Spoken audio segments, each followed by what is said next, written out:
নমো ভগবতে বাসুদেবায়। জয় শ্রীকৃষ্ণ। রাধে রাধে বন্ধুরা। আজ এই মাঘ পহেলা ফেব্রুয়ারি রবিবার। আজকের দিনেই সম্পন্ন হচ্ছে মাঘে পূর্ণিমা। শাস্ত্রে বলা হয়েছে সারা মাঘ মাস স্নান করে যে পুণ্য লাভ হয়, শুধুমাত্র এই মাঘী পূর্ণিমার দিনটি ভক্তি ভরে পালন করলে সেই একই ফল লাভ করা সম্ভব। কিন্তু কেন এই তিথিকে ভাগ্য পরিবর্তনের তিথি বলা হয়? কেন বলা হয় এই পূর্ণিমাকে ভাগ্যোদয়ের পূর্ণিমা? আজ আমি আপনাদের শোনাব পদ্মপুরাণে বর্ণিত এক অলৌকিক সত্য ঘটনা। কিভাবে এক দরিদ্র ব্রাহ্মণ, যার ঘরে এক মুঠো চাল পর্যন্ত ছিল না, তিনি শুধুমাত্র এই একটি ব্রত পালন করে কুবেরের মতো ধনবান হয়েছিলেন। এই কথাটি শুধুমাত্র একটি গল্প নয়, এটি হলো বিশ্বাস এবং সমর্পণের এক জীবন্ত দলিল।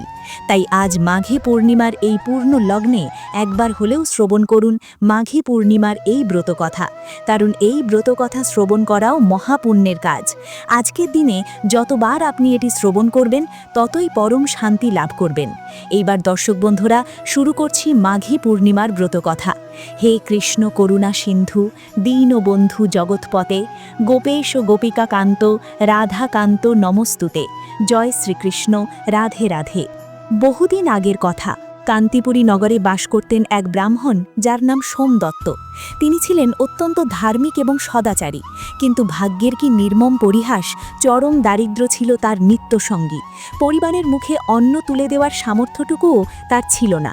দিনরাত তিনি ভগবানের কাছে প্রার্থনা করতেন, হে প্রভু, আমি কি কোনো পাপ করেছিলাম? কেন আমার এই দুর্দশা? কিন্তু কোনো উত্তর মিলত না। অভাবে তাড়নায় তার জীবন দুর্বিষহ হয়ে উঠল। একদিন ঘুরতে ঘুরতে সোমদত্ত এক মহা তেজস্বী ঋষির আশ্রমে পৌঁছালেন। ঋষিবর তার দিব্য দৃষ্টি দিয়ে সোমদত্তের অতীত এবং বর্তমান সমস্ত কিছুই দেখতে পেলেন। তিনি সোমদত্তকে বললেন, হে ব্রাহ্মণ, পূর্বজন্মের কর্মফলেই আজ তোমার এই দারিদ্র্য। কিন্তু চিন্তা করো না, মাঘ মাস চলছে, সামনেই পবিত্র মাঘী পূর্ণিমা। ঋষি বললেন, তুমি যদি এই পূর্ণিমা তিথিতে সূর্যোদয়ের আগে গঙ্গা বা কোনো পবিত্র নদীতে স্নান করে সারাদিন উপবাস রেখে ভগবান শ্রী বিষ্ণু এবং মা লক্ষ্মীর পুজো করো, তবে তোমার ভাগ্য লিখন বদলে যাবে। ঋষির কথা মতো সোমদত্ত মাঘী পূর্ণিমার দিন ভোরবেলায় কনকনে ঠান্ডা জল উপেক্ষা করে নদীতে স্নান করলেন। তিনি সারাদিন নির্জলা উপবাস করলেন এবং ভক্তিভরে লক্ষ্মী নারায়ণের আরাধনা করলেন। শেষে ব্রাহ্মণ এবং দরিদ্রদের সাধ্যমতো দান করলেন। আর তারপর যা ঘটল তা ছিল এক অলৌকিক। ব্রত শেষ হওয়ার কিছুদিনের মধ্যেই সোমদত্তের ভাগ্যের চাকা ঘুরে গেল। নানা দিক থেকে তার কাছে অর্থ এবং সম্পদ আসতে শুরু করল। যে ব্রাহ্মণ একবেলা খেতে পর্যন্ত পারত না, তিনি জীবনের শেষ বয়সে অফুরন্ত ধন সম্পদ, সুখ এবং শান্তির অধিকারী হলেন এবং মৃত্যুর পর তিনি বিষ্ণু লোক প্রাপ্ত হলেন। বন্ধুরা, এই কাহিনী আমাদের একটি শিক্ষা দেয়। ঈশ্বরের উপর বিশ্বাস এবং সঠিক সময়ে সঠিক কর্ম করলে ভাগ্য বদলাতে বাধ্য। এই ব্রতকথা আমাদের আরও শেখায় যে মনের ভক্তি হলো আসল সম্পদ। সোমদত্ত কোনো বড় যজ্ঞ করেননি, শুধু নিষ্ঠার সাথে ব্রত পালন করেছিলেন। আজকের এই মাঘী পূর্ণিমাতেও আপনারা যারা ব্রত করছেন, এই ব্রত কথা শ্রবণ করছেন, তারা নিশ্চিত রূপে ভগবানের কৃপা লাভ করতে সক্ষম হবেন। যদি আপনি কোনো কারণে আজকের দিনে সকালে স্নান করতে না পারেন বা কোনো কারণে উপবাস রাখতে পারেননি, তারা মন খারাপ করবেন না। ঈশ্বর আপনার মনের ভাব দেখেন, ঘড়ির সময় নয়। আজ যারা ভোরে স্নান করতে পারেননি, তারা এখনও স্নানের সময় জলে সামান্য একটু গঙ্গা জল এবং কালো তেল মিশিয়ে নিন, আর মনে মনে ওং গঙ্গে চ যমুনে চ এই মন্ত্রটি জপ করুন। এতেই গঙ্গা স্নানের ফল মিলবে। যদি এই মন্ত্রটি আপনি না জেনে থাকেন, তাহলে কেবলমাত্র ওং নমো নারায়ণঃ এই মন্ত্রটি জপ করেও আপনি এই গঙ্গা স্নান করতে পারেন। বন্ধুরা, আজ চেষ্টা করুন সারাদিন নিরামিষ আহার গ্রহণ করার। দুপুরে বা রাতে ভাত, ডাল বা ফল, মিষ্টি যাই খাবেন, তা আগে মনে মনে ঈশ্বরকে নিবেদন করতে ভুলবেন না। সোমদত্তের জীবনের মোড় ঘুরেছিল দানের মাধ্যমে।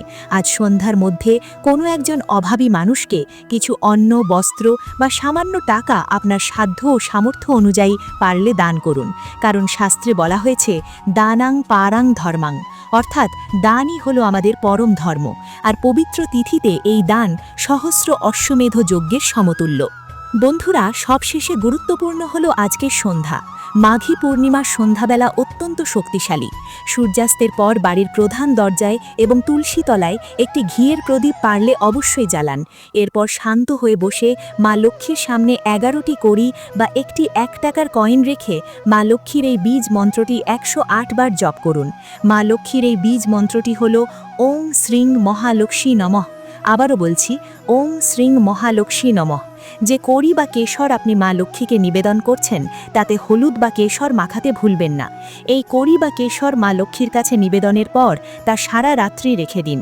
তারপর পরের দিন একটি লাল কাপড়ে সেটি বেঁধে আপনি যেই স্থানে টাকা পয়সা রাখেন বা সোনা গয়না রাখেন সেই স্থানে এটিকে সযত্ন রেখে দিন।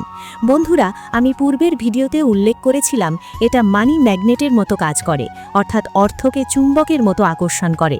বন্ধুরা, সবশেষে আজকের দিনে রাতের বেলায় যে কোনো সময়ে কিছুক্ষণ পূর্ণিমার চাঁদের দিকে তাকান এবং মনে মনে আপনার নিজের ইষ্ট দেবতাকে স্মরণ করুন। চাঁদের এই স্নিগ্ধ আলো আপনার মনের সমস্ত উদ্বেগ দূর করে দেবে, আপনার কুণ্ডলিতে চন্দ্রদোষ কাটিয়ে দেবে।